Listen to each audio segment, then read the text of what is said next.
ಮಾರುತೇಶ್, ನೀವು 3 by election ಅನ್ನು cover ಮಾಡಿದ್ರಿ. ಅದು ಚನ್ನಪಟ್ಟಣ, ಸಂಡೂರು ಮತ್ತು ಶಿಗ್ಗಾವಿ. ಅದು ಇಮಿಡಿಯೇಟ್ ಬಂದಂತ ಎಲೆಕ್ಷನ್. ಅದಕ್ಕೂ ಇದಕ್ಕೆ ಏನು ವ್ಯತ್ಯಾಸ ನೋಡ್ತಾ ಇದ್ದೀರಿ?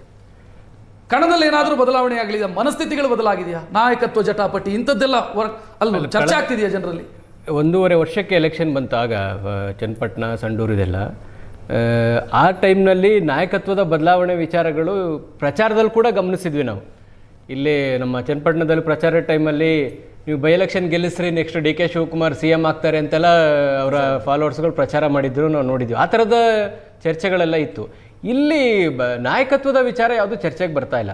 ಕಾಂಗ್ರೆಸ್ದು ಒಂದು ಬ್ಯೂಟಿ ಏನಂದರೆ, ಏನೇ ಗದ್ದಲ ಇರಲಿ, ಏನೇ ಜಗಳಗಳಿರಲಿ, ಎಲೆಕ್ಷನ್ಸ್ ಬಂದಾಗ ಎಲ್ಲ ಒಗ್ಗೂಡಿ ಚುನಾವಣೆಗಳನ್ನು ಮಾಡ್ತಾರೆ. ಯಾಕಂದರೆ ಎಲೆಕ್ಷನ್ಸ್ ಹೋದ್ರೆ ಇಬ್ಬರಿಗೂ ಎಫೆಕ್ಟ್ ಆಗುತ್ತೆ ಅನ್ನುವಂಥದ್ದು ಗೊತ್ತಿದೆ. ಸಿದ್ದರಾಮಯ್ಯನವ್ರಿಗೂ ಎಫೆಕ್ಟ್ ಆಗುತ್ತೆ, ಡಿ ಕೆ ಶಿವಕುಮಾರ್ ಅವ್ರಿಗೂ ಎಫೆಕ್ಟ್ ಆಗುತ್ತೆ. ಕಾರಣ ಅವರು PCC ಪ್ರೆಸಿಡೆಂಟ್ ಇದ್ದಾರೆ, ಇವರು CM ಇದ್ದಾರೆ, ಸರ್ಕಾರ ಅಧಿಕಾರದಲ್ಲಿದೆ. ಇಲ್ಲಿ ಗಮನಿಸ್ತಾ ಇರೋದು ಏನಂದರೆ, 2 ಒಗ್ಗೂಡಿ ಚುನಾವಣೆ ಮಾಡ್ತಿದ್ದಾರೆ. ಆದರೆ ಚುನಾವಣೆಯ ಬಳಿಕ ಯಾರು ಕ್ಲೈಮ್ ಮಾಡ್ಕೊಳ್ತಾರೆ, ಇದು ನನ್ನ ನೇತೃತ್ವದಲ್ಲಿ ನಡೆದ ಚುನಾವಣೆ, ನಾವು ಗೆಲ್ಲಿಸ್ಕೊಂಡಿದ್ದೀನಿ ಅನ್ನೋದನ್ನ ಯಾರು ಕ್ಲೈಮ್ ಮಾಡ್ತಾರೆ? D K Shivakumar. ಈಗ ಬಾಗಲಕೋಟೆ ತಾವು ನೋಡಿದಾಗೆ, ಹೌದು, ಸಂಡೂರು ಇರ್ಬೋದು, ಶಿಗ್ಗಾವಿ ಇರ್ಬೋದು, ಚನ್ನಪಟ್ಟಣ ಇರ್ಬೋದು, ಒಂದ್ ಸೈಡ್ ಹೋಗ್ಬಿಡುತ್ತೆ. ಬಾಗಲಕೋಟೆಯಲ್ಲಿ ಹಂಗಿದೆಯಾ ಅಥವಾ 50-50 ಎಡ್ಜ್ ರೀತಿಯಲ್ಲಿ ಕಾಣ್ತಾ ಇದೆ ನಿಮಗೆ? ಬಾಗಲಕೋಟೆ ಸಖತ್ ಫೈಟ್ ಇದೆ, 50-50 ಎಡ್ಜ್ ಅಂತಾನೆ ಹೇಳಬೇಕು. ಯಾಕೆಂದ್ರೆ ಮೇಟಿ ಅವ್ರು ಗೆದ್ದಿರ್ತಕ್ಕಂಥ ಮಾರ್ಜಿನ್ ನೋಡಿದಾಗ ಈ 4 ಚುನಾವಣೆಗಳಲ್ಲಿ ಒಂದು ಸರಿ 5800, ಒಂದು ಸಾರಿ 2300 ಚಿಲ್ಲರೆ ಹೋಟೆಲ್ ಗೆದ್ದಿದ್ದಾರೆ. ಚರಂತಿಮಠ ಗೆದ್ದಾಗೆಲ್ಲ ಇವ್ರಿಗಿಂತ ಹೆಚ್ಚಿನ ಲೀಡ್ನಲ್ಲಿ ಚರಂತಿಮಠ ಗೆದ್ದಿದ್ದಾರೆ. ಅಂದರೆ ಜನ BJP ಆಯ್ಕೆ ಮಾಡ್ಕೋಬೇಕು ಅಂತ ತೀರ್ಮಾನ ಮಾಡಿದರೆ ಒಂದು ಫೋರ್ಸ್ನಲ್ಲಿ ಜನ ವೋಟ್ ಮಾಡಿಬಿಡ್ತಾರೆ. ಕಾಂಗ್ರೆಸ್ಗೆ ಆ ರೀತಿಯಾದಂಥ ಅಭಿಪ್ರಾಯ ಇಲ್ಲ ಬಾಗಲಕೋಟೆಯಲ್ಲಿ. 70-30 ಅನ್ನುವಂಥ ಸ್ಥಿತಿ ಇತ್ತು ಕಳೆದ ಬೈ ಎಲೆಕ್ಷನ್ ನಲ್ಲಿ. ಕಾಂಗ್ರೆಸ್ ಗೆಲ್ಲತ್ತೆ ಅನ್ನೋ ರೀತಿಯಲ್ಲಿ ಇತ್ತು. ಈ ಬಾರಿ ಅದೇ ರೀತಿ ಇದೆಯಾ ಸಿಚುವೇಶನ್, ಅಥವಾ ಬಹಳ ಫೈಟ್ ಇದೆ, ಜಟಾಪಟಿ ಇದೆ? ನಾವು ನಾಡಿದ ರಿಸಲ್ಟ್ ದಿನ ಹಾವು ಏಣಿ ಆಟವನ್ನು ನಿರೀಕ್ಷೆ ಮಾಡಬಹುದಾ ಅಂತ? ಫೋಟೋ ಫಿನಿಶ್ ರಿಸಲ್ಟ್ ರೀತಿಯಲ್ಲಿ ಬಾಗಲಕೋಟೆಯಲ್ಲಿ ಆ ನಿರೀಕ್ಷೆ ಮಾಡಬಹುದು. ಮಾರುತೇಶ್ ಹೇಳಿದಂತೆ 1.5 ವರ್ಷದ ಹಿಂದೆ ಬಂದಂಥ ಚುನಾವಣೆಗೂ ಈಗ 2.25 ವರ್ಷಕ್ಕೆ ಬರ್ತಾ ಇರೋ ಚುನಾವಣೆಗಳಿಗೂ ಸಾಕಷ್ಟು ವ್ಯತ್ಯಾಸ ಇದೆ. ಇವತ್ತು BJPಗೆ ಹೇಳ್ಕೊಳ್ಳೋಕೆ ಸಾಕಷ್ಟು ಅಸ್ತ್ರವೂ ಇದೆ. ಕಾಂಗ್ರೆಸ್ಗೆ ಅದನ್ನು ತನ್ನ ಸಾಧನೆಯನ್ನು ಹೇಳ್ಕೊಳ್ಳೋದಕ್ಕೆ ಅಥವಾ ಗ್ಯಾರಂಟಿ ಯೋಜನೆ ನಾವು ಇಲ್ಲಿ ತನಕ ತಂದಿದ್ದೀವಿ ಹೇಳೋದನ್ನು ಹೇಳ್ಕೊಳ್ಳೋದಕ್ಕೂ ಅವ್ರಿಗೆ ಅಸ್ತ್ರಗಳಿದ್ದಾವೆ.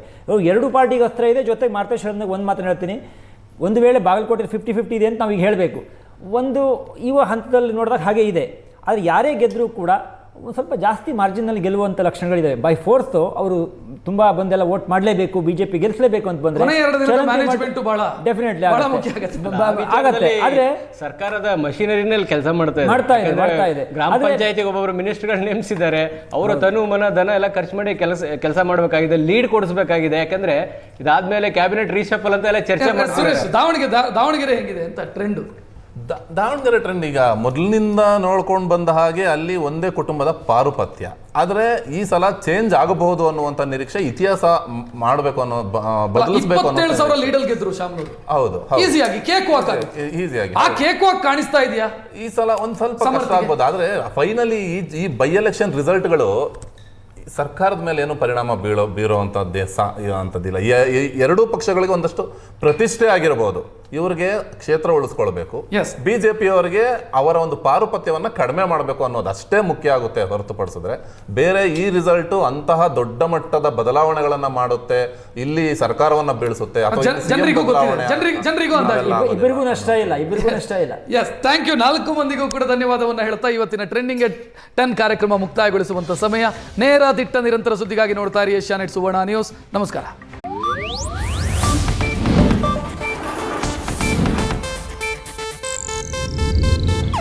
ಇದು ಏಷ್ಯಾನೆಟ್ ನ್ಯೂಸ್ ನೆಟ್ವರ್ಕ್ ಪ್ರಸ್ತುತಿ.